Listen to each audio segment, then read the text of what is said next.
पण देवेंद्र फडणवीस साहेबांना मला सांगायचंय, लोकांना प्रश्न पडायला लागलेला आहे. मी अजितदादांच्या घातपातचा मुद्दा तिथं मांडतोय, पण मला ट्रोल हे बीजेपीचे ट्रोलर का करायला लागलेत? आणि तो सुद्धा हा काही छोटा ट्रोलर नाही आहे, हा फार मोठा ट्रोलर आहे. आणि हा एकदा एखादी ट्विट टाकली नाही तर मेसेज टाकला की हे जे बगल बच्चे जे आहेत पैसे घेऊन काम करणारे, हे सुद्धा त्या ठिकाणी रिट्वीट करतात आणि रिट्वीट माहिती करतात. आणि अजून एक मी आत्मविश्वासाने सांगतो, आणि काही लोकांकडे ते पुरावे आहेत, ह्याच माणसाली 2 दिवस आधी 28 तारखेच्या 2 दिवस म्हणजे ऍक्सिडेंटच्या 2 का 3 दिवस आधी एक अशी ट्विट केली होती आणि ती 7.5 मिनिटांनंतर त्यांनी डिलीट केली. आणि त्या ट्विटमध्ये दिलं होतं पुढच्या 2 दिवसामध्ये एक अशी घटना घडणार आहे, त्याच्यामध्ये महाराष्ट्राच्या राजकारणामध्ये खूप मोठा भूकंप येऊ शकतो, असं काहीतरी त्या महाशयाला लिहिलं होतं.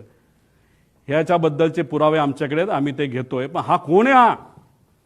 आणि हे जे आहेत ना सगळे हे ट्रोल करणारे, हे सगळे कोण आहे? कुठलं आहे? अहिल्यानगर, हे सगळे बीजेपीचे ट्रोलर्स आहेत सगळे. त्यांचे ते पेजेस काढतात, पैसे देऊन काम करणारे लोक आहेत सगळे.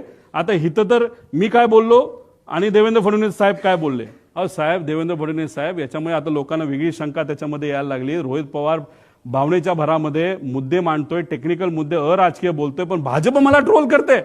मग ट्रोल करायचं कारण काय, असा प्रश्न आता लोकांना त्याच्यामध्ये पडायला लागलेला आहे. त्यामुळे तुम्ही तुमच्या होम मिनिस्ट्रीचा वापर करून आता या ठक्करला तर आम्ही काही सोडणार नाही. समित का कोण आहे त्याची माहिती आम्ही काढल्याशिवाय राहणार नाही. पण असे जे ट्रोल आहेत हे आज मला ट्रोल का करतायत? एक परसेप्शन करण्याचा प्रयत्न करतायत की मला वेळ लागलाय.